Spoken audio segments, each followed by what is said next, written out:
करन चावला का कहना कि मैं शुरू दिन से उसकी नजरों में था मुझे बहुत कुछ सोचने पर मजबूर कर रहा था। अगर ऐसा था तो विशाल गुप्ता की शख्सियत भी मशकूक ठहरती थी। अलबत्ता ये समझ से बाहर था कि मुझे पहले गिरफ्तार क्यों न किया गया और अब ऐसा करना क्यों जरूरी था। ये तो बिल्कुल वाज़ेह था कि बिक्रम सिंह के कत्ल के मंसूबे में मेरी शमूलियत विशाल गुप्ता की कोशिशों का नतीजा थी। एक ख्याल ये भी जहन में उभरा कि कहीं जानबूझकर तो मुझे नहीं फांसा गया। एक पाकिस्तानी जासूस जब इंडियन आर्मी चीफ को कत्ल करने की कोशिश करते हुए पकड़ा जाए तो आलमी बरादरी ने तो मुतवज्जे होना था, लेकिन साथ ही ख्याल आया कि न तो उनके पास ऐसा कोई सबूत था कि मुझ पर ये जुर्म साबित करते और न बिक्रम सिंह को कत्ल करने की कोई खास वजह थी जिसके सहारे वो पाकिस्तान पर इल्जाम आयद करते। हमारा श्रीपति आर्केड से मां स्नाइपर राइफल के पकड़े जाना कोई ऐसा सबूत नहीं था जो दुनिया के लिए काबिल कबूल होता। वो मेरा फकत पाकिस्तानी होना या ज्यादा से ज्यादा जासूस होना साबित कर सकते थे और दोनों ममालिक में आए रोज ऐसे जासूसों की पकड़ धकड़ होती रहती है। इत्तेफाक से मुझे बिक्रम सिंह के कत्ल की असल वजह भी मालूम थी, वो ये कि धीरेंद्र शुक्ला उसे रास्ते से हटाना चाहता था।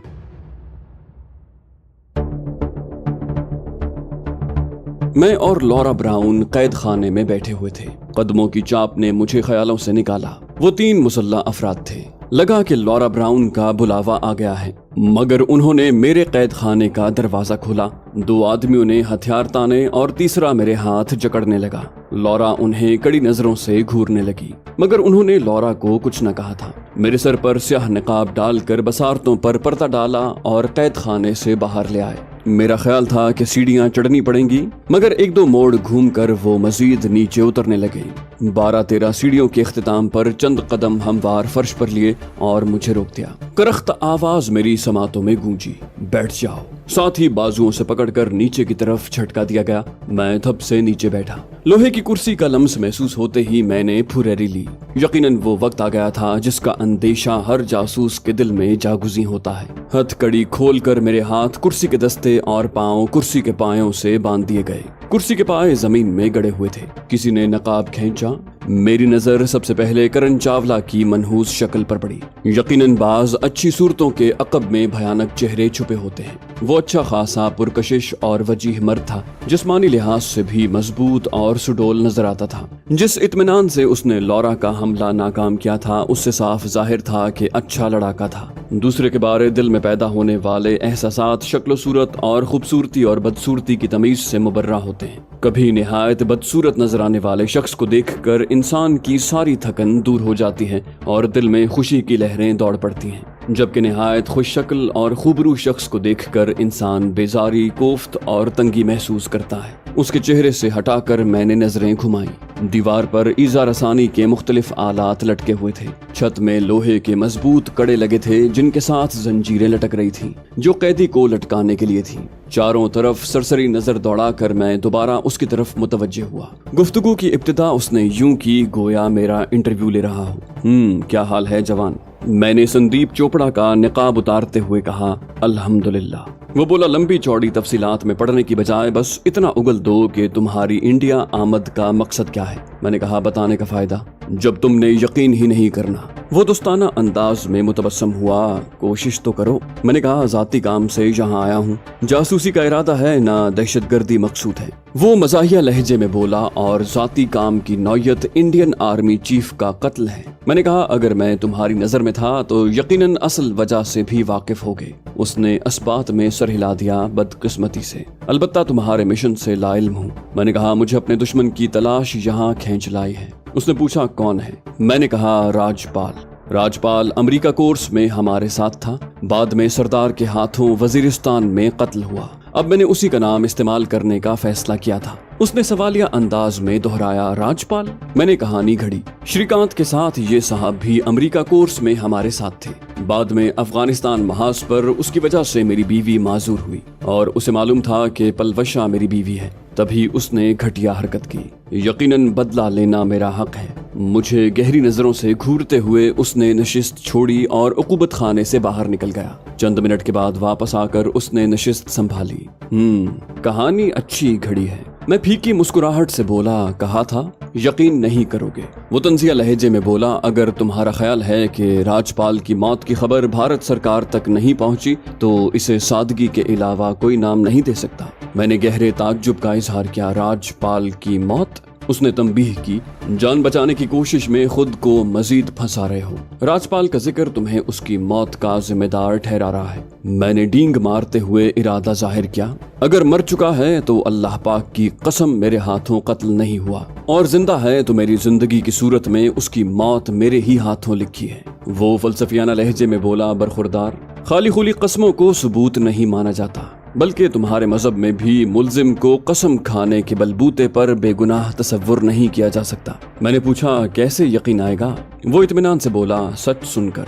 मैंने एतमाद की मार देना चाहिए, सच ही तो बता दिया है, अब कौन सा झूठ सुनना है उस बारे रहनुमाई करो, बेचूं चरा तस्लीम कर दूंगा। उसने पूछा, सुल्तान दादा से क्या ताल्लुक है? मैंने कहा, कोई नहीं, सिर्फ सर छुपाने को ठिकाना चाहिए था। वो बोला, जानते हो तुमने कितने अफराद को कत्ल किया है? मैंने कहा, कत्ल मेरे मरने वाले साथी ने किए थे, मैं बेकसूर हूँ। वो खिलखिलाकर हंसा। जिसके हाथ में तुमने पिस्तौल पकड़ाया था उसके गिरने का अंदाज बता रहा था कि गोली चलाने वाला वो नहीं है। एक नजर डालकर ही मैं समझ गया था कि असल कातिल कोई और है, तभी तुम्हें वहां से निकलने का मौका दिया ताकि तुम्हारा मिशन खुल जाए।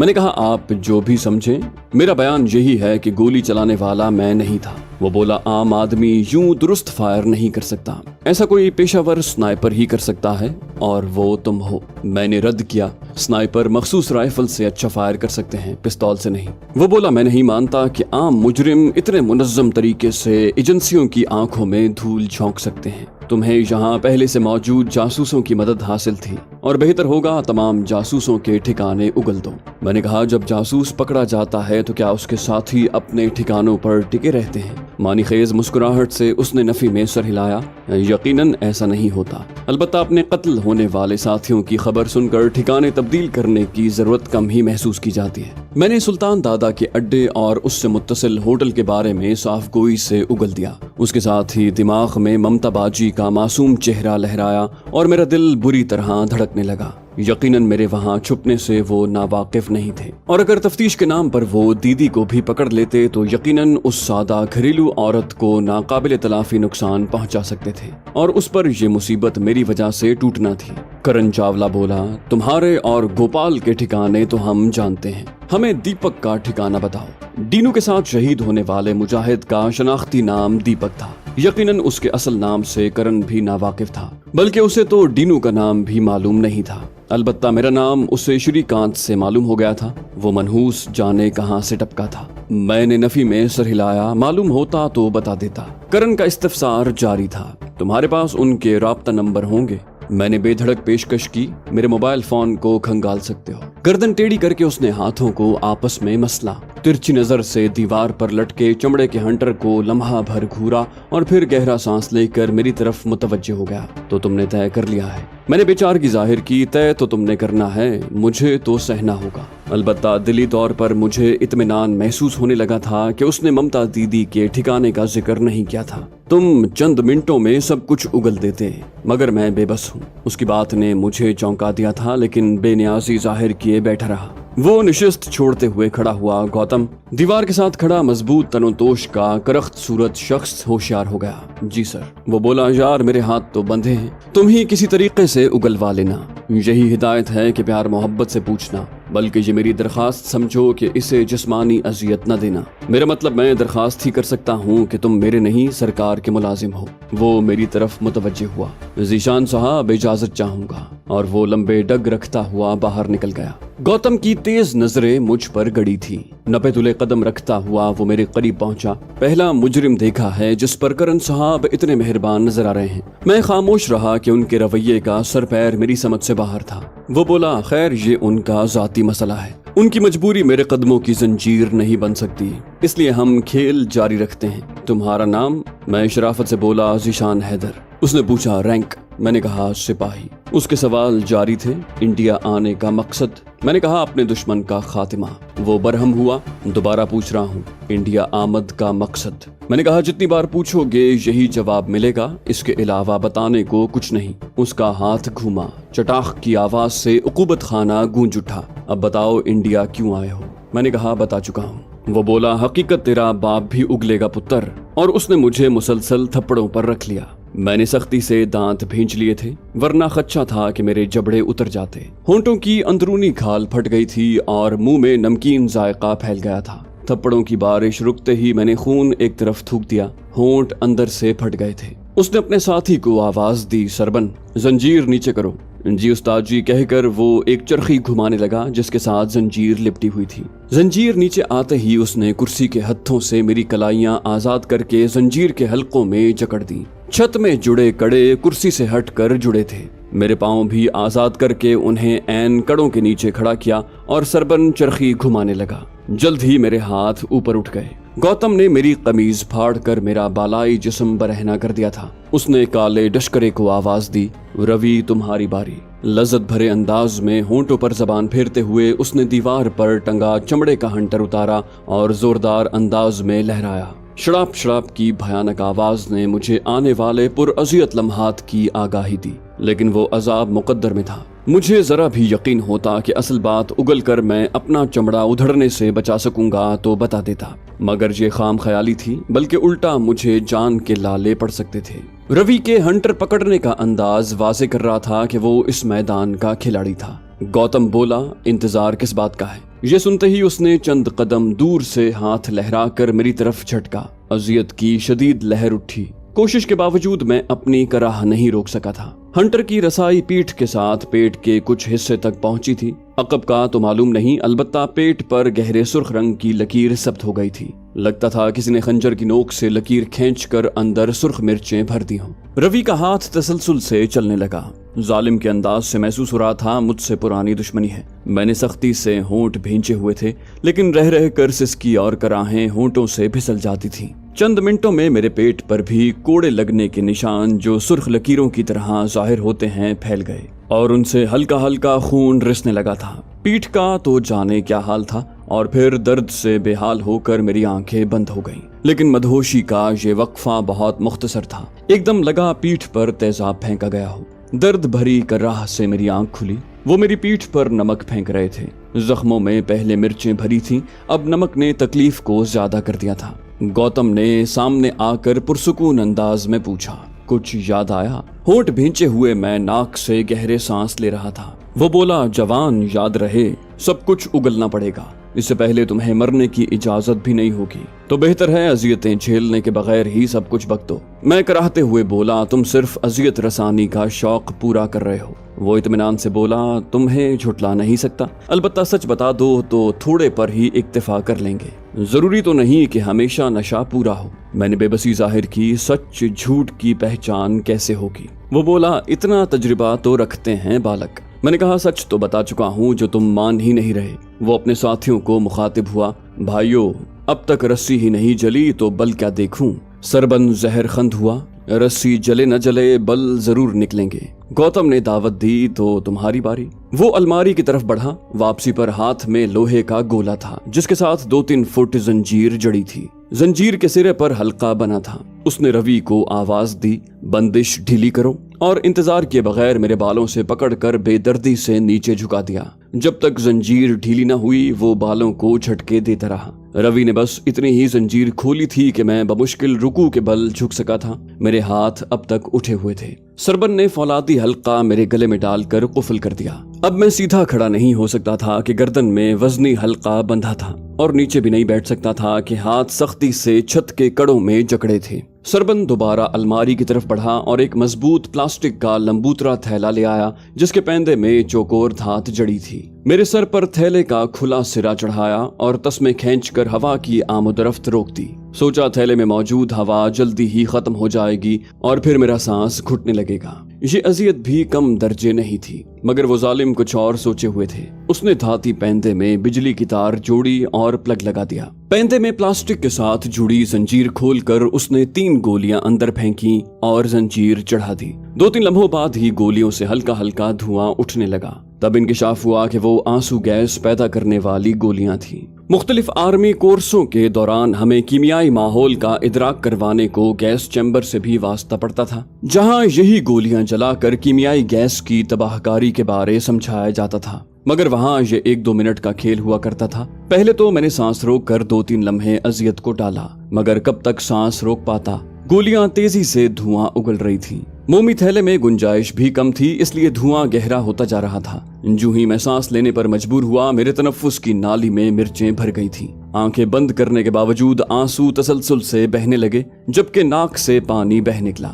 मैं बुरी तरह खांस रहा था। झटके देकर थैले से सर निकालने की कोशिश की, मगर वजनी गोला मुझे गर्दन उठाने की इजाजत नहीं दे रहा था। मैं ज्यादा देर इस अजियत को बर्दाश्त न कर सका और बेदम होकर जंजीर से झूल गया। नाक में घुसने वाला जहरीला धुआं मदहोश भी नहीं होने दे रहा था। अगर चंद लम्हे मजीद ये हालत रहती तो यकीनन मर जाता, मगर वो ये सहूलत देने पर भी तैयार नहीं थे। मेरे तड़पने की शिद्दत में कमी आते ही उन्होंने गर्दन की बंदिश ढीली करके थैले को ऊपर से पकड़ लिया, ताकि धुआं कमरे की फजा को आलूदा न कर दे। ताज़ा हवा मिलते ही मैं गहरे सांस लेने लगा। नाक से रींट और मुंह से राल बह रही थी। तनफ्फुस की नाली और फेफड़ों में जैसे मिर्चें भरी हुई थी। एक जालिम ने मेरी खाल उधेड़ कर जिल्द को अजियत पहुंचाई थी, तो दूसरे ने अंदरूनी निजाम को दरहम बरहम कर दिया था। उसने मुझे ज्यादा आराम का मौका नहीं दिया था। 3-4 गहरे सांस ही ले पाया था कि उसने फिर मेरे सर पर थैला चढ़ा दिया। खांस खांस और छींक छींक कर मैं बेहाल हो गया था। लग रहा था सदियों से इस अजियत में फंसा हूँ। और ये खेल तब तक शुरू रहा जब तक मैं जंजीर से झूल नहीं गया था। पानी का जग मेरे चेहरे पर उंडेल कर वो होश में लाए थे। अंदरूनी अजियत में मुझे जिस्मानी तकलीफ भूल गई थी। गौतम हंसा। बता दे शहजादे, क्यों अपनी जान के दुश्मन बने हो? मगर मैं जवाब देने के काबिल नहीं था। गहरे सांस लेकर आंसू गैस का असर जायल करने की कोशिश करता रहा। वो मुंह बनाते हुए बोला, दोनों ही निकम्मे हो, मुझे खुद ही कुछ करना पड़ेगा। मैं ज़हनी तौर पर नई अजियत का सामना करने पर तैयार हो गया था कि अब यूं भी यही मेरा मुकद्दर था। उसने बहुत सादा तरीका अपनाया था। मेरी कलाइयों से बिजली की नंगी तार लपेट कर करंट देना शुरू कर दिए। पहले झटके के साथ मेरे हलक से तेज चीख निकली और फिर ये सिलसिला शुरू हो गया। उनके हाथ दिलपसंद मशगल आ गया था। जिस शख्स को जुल्म करके सुकून मिले वो कब जल्द सैर होता है। बिजली के झटकों से मेरा बदन राशे के मरीज की तरह कांप रहा था। ये सिलसिला भी मेरी बेहोशी तक जारी रहा। दोबारा आंख जिंदान में खुली थी। मैं औंधे मुंह लेटा हुआ था और समातों में लॉरा ब्राउन की हल्की हल्की आवाजें आ रही थी। राजा राजा। मैंने सीधा होना चाहा और होंठों से बेसाख्ता करा खारिज हुई। उसकी आवाज में फिक्रमंदी और हमदर्दी घुली थी। आराम से आराम से। मेरा बालाई बदन बरहना था और अब तक जख्मों पर नमक लगा था। हद दर्जे की कमजोरी और नकाहत महसूस हो रही थी। घड़ी पर निगाह दौड़ाई, रात के 3 बज रहे थे। आजमाइशी रात की चंद घड़ियां अब तक बाकी थी। लॉरा ब्राउन ने मेरे जख्मों पर लगे नमक की वजह से मशवरा देने में तसाहुल नहीं बरता था।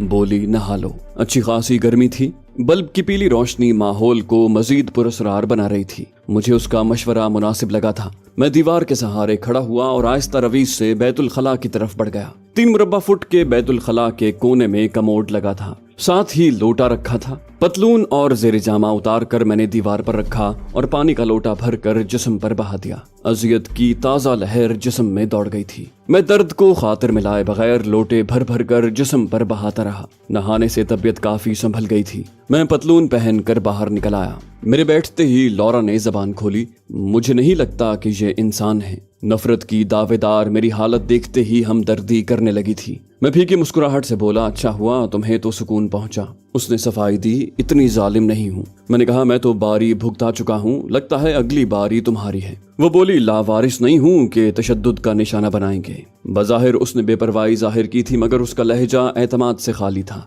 मैंने हकीकत उगली। बेवकूफ, इनके पास हमारे खिलाफ सबूत मौजूद हैं। वो जल्दी से बोली, मुझे कुछ भी छुपाने की जरूरत नहीं है। मेरे होंठों पर शरारती मुस्कुराहट उभरी। मुझे बरहमी से घूरते हुए उसने जल्दी से तसीह की, मेरा मतलब उन्हें सब कुछ बता दूंगी। मैंने कहा तुम्हारा क्या ख्याल है कि मैंने सब कुछ बता दिया? वो घुटनों में सर देकर बैठ गई। उसे डराने का इरादा नहीं था, मगर हकीकत यही थी कि उसे मुझसे ज्यादा खतरा दरपेश था। हव्वा की बेटी जब दरिंदों में घिर जाए तो उसकी बेबसी से ये जालिम कैसे खेल सकते हैं, इससे वो अनजान नहीं थी। शायद उसे अपनी कंपनी WAS से थोड़ी बहुत उम्मीद थी, वरना वो सरकारी दौरे पर नहीं आई थी कि बरतानिया हुकूमत इस मामले में दखील होती। गो बड़े ममालिक अपने शहरी को आज़ाद करवाने की खातिर काफ़ी हद तक चले जाते हैं, लेकिन ऐसा तब होता है जब खबर मीडिया में उठ जाए। उस बेचारी के कैदी होने की खबर जब तक साहिबाने इक़्तिदार तक पहुंचती बहुत देर हो चुकी थी, और तब बहुत सारे हादसों की तलाफी मुमकिन न रहती। चंद लम्हों की खामोशी के बाद उसकी लजाजत भरी आवाज उभरी, सच बताओ, क्या तुम्हें मिस्टर गुप्ता से कोई ऐसी सुनगुन मिली थी जिससे जाहिर हो कि शुक्ला मुझे फांसना चाहता है? मैंने नफी में सर हिलाया। मगर तुम्हें एहतियात से काम लेना चाहिए था, मुझे तरबियत देना काफी था, इतना आगे बढ़ने की जरूरत नहीं थी। वो अफसुर्दगी से बोली, राजा तुम हकायक से लाइल्म हो, इसलिए हिकमत बघार रहे हो। मैंने इश्तियाक जाहिर किया, तो गुत्थी सुलझा दो। बोली, मैंने इस्तीफा नहीं दिया था, मेरा कोर्ट मार्शल हुआ था, दूसरी नौकरी की तलाश में सरगर्दा हुई, और इस दौरान डेविड से मुलाकात हुई जिसे स्नाइपर्स राइफलों में जिद्दत लाने का शौक था। हम दोनों ने वॉज यानी WAS कंपनी की बुनियाद डाली। मैंने अपनी सारी जमा पूंजी, यहाँ तक के अपना अपार्टमेंट भी बेचकर कंपनी में लगा दिया। डेविड ने भी सारा सरमाया झोंक दिया। लंबी तफसील में नहीं जाती, मुख्तसरन ये कि SR1 हमारी पहली प्रोडक्ट है। किसी बेहतर सौदे की तलाश मुझे यहाँ खींच लाई। पहले मिस्टर शुक्ला ने रजामंदी जाहिर की थी, मगर बाद में उज़्र पेश किया कि बिक्रम सिंह आड़े आ रहा है, क्योंकि इंडियन आर्मी के पास पहले से रूस की बनी हुई ड्रैगनोव और इंडिया की अपनी ईजाद करदा विध्वंसक राइफल मौजूद है, और इतनी कीमती स्नाइपर राइफल की गुंजाइश नहीं निकल रही थी। मसला बताकर मिस्टर शुक्ला ने हल भी खुद पेश किया कि अगर मैं बिक्रम सिंह को कत्ल कर सकूं तो वो सौदे की मंजूरी दे देगा। मैं इस हद तक जाने पर तैयार नहीं थी। तब उसने ऐसे निशानेबाज तैयार करने की शर्त रखी जो ये काम कर सकता हो। आगे की कहानी तुम्हें मालूम है। मैं मोतरिज हुआ, SR1 इतनी अच्छी राइफल है, तुम्हें इतना खतरा मोल लेने की जरूरत ही क्या थी? देर से ही सही, मगर आखिर उसने मशहूर हो ही जाना था। मुख्तलिफ ममालिक के कमांडोज यकीनन इस हल्की और कारामद राइफल को खरीदने में दिलचस्पी लेते। वो फीकी मुस्कुराहट से बोली, कहा ना तुम कुछ नहीं जानते। यकीनन वो कुछ और भी छुपा रही थी। मैंने कुरेदना मुनासिब न समझा, इस बारे में डेविड जानता है। लौरा ने अस्बात में सर हिला दिया। मैंने तसल्ली देते हुए कहा, यकीनन शुक्ला उसे सूरत हाल से आगाह कर चुका होगा, और उम्मीद है जल्द ही तुम्हारे बारे में मुस्बत पेशरफ्त होगी। उसके चेहरे पर उम्मीद की रमक उभरी, मगर कोई तबसरा किए बिना वो करवट बदल कर लेट गई। मैंने भी आंखें मूंद ली थी। लौरा से गप करते हुए मेरा ध्यान अपने जख्मों से हट गया था, लेकिन खामोश होते ही जख्मों में टीसें उठने लगी। आंखें बंद करने पर भी नींद न आई, बस कभी कभार हल्की सी गुनूदगी छा जाती और यूं ही करवट तब्दील करता आंखें खुल जाती।